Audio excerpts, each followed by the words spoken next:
Talking live with Joe Lynn Turner. It's Eddie Trunk on Saturday Night Rocks, XM41 The Boneyard. If you want to talk to Joe, our toll-free lines are open, 866-315-BONE, 866-315-2663. Let's go to Queens, right down the street, and talk to John. What's going on, John? Yes, my question for you, Joe, is why did Richie Blackmore reform Rainbow 10 years ago without your involvement in it? And if you heard the one and only album by that incarnation, Stranger in Us All. I did. I didn't even know that there was a record. Yeah, see that? Was that the one with Doogie or something? Yeah, Doogie White, who is a good friend of mine now. Right. Okay, Doogie White, Paul Morris was on that, John O'Reilly was on that. In fact, those guys were in the JLT band, and they said, can we do a record with Richie? Richie basically went and got my band and just sort of plugged into it, and then, of course, got Doogie. All right. So wait, the last Rainbow album came out in 95? Stranger in Us All? Gee, I don't know. That's maybe he could tell you when it came out. Gone, all right. But to answer the question was, yes, of course I've heard the album. There's a couple of cuts I really like, and I thought the album should have done better than it did. But at the same time, why did he decide to do one without me? You want, in my opinion, it's natural for Richie to get new blood. It's very vampiric. When Richie does this, he is always looking for new blood. He knows that if I was back in the fold at that point, that I was going to be a bit more demanding. I'm a bit more established, so on and so forth. So he wanted somebody he could mold, somebody that's going to bring the price down a bit. All of those factors, I'm sure, really equated into Blackmore's philosophy. That's what he's done all his life. He's always taken new blood, fresh blood, and tried to mold it and make it happen. Unfortunately, it's the same thing with Malmsteen. Malmsteen is using Doogie White on vocals, used Doogie as well. Doogie's a great singer, don't get me wrong. It's not Doogie's fault.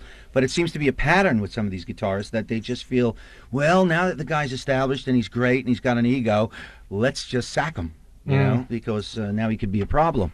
And interesting because the parallel between Malmsteen and Blackmore. I mean, Malmsteen is like, Blackmore Jr., and ironically enough, you sang with both of those guys. Yeah, well, that's what, and so did Doogie, and so did the Johannes, and it just goes on, and it's very incestual. It really is. Inevitably, a lot of questions are. It's funny when I either have you on the show or Ronnie James Dio on the show, inevitably a lot of questions come up about Rainbow for both people. Sure. And Ronnie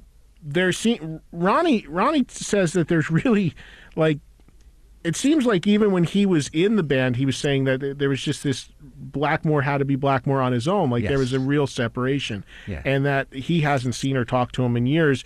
Did you find that the same during your experience?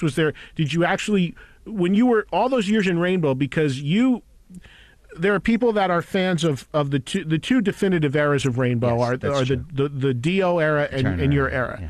And it's funny because there are people that are fans of one or the other or both. True. But they were both very different bands, I think. Absolutely. And they both have different qualities. But the one significant thing about your version of Rainbow is that in America, you had huge hits. Made money, played at arenas. Sold more records. Whereas in Europe, it was more, I think the Dio era and the Dio stuff was bigger in Europe. We were close behind, believe me. Yeah. But you had, identifiable hit singles. Totally. Stone Cold and all that stuff, Street of Dreams. Yeah. So, what was your experience like in a nutshell working with Richie? Where Ronnie said it was not so much of a collaboration. Richie had to be Richie and all that. Did you have that, or did you work more hand in hand with him? I think I was more hand in hand. I really do. He still had a separation where he had to be Blackmore, keep an arm's length, and was almost transparent at that point because you knew that he was doing it. And you let him go. You honestly just went, oh, he's just being Richie.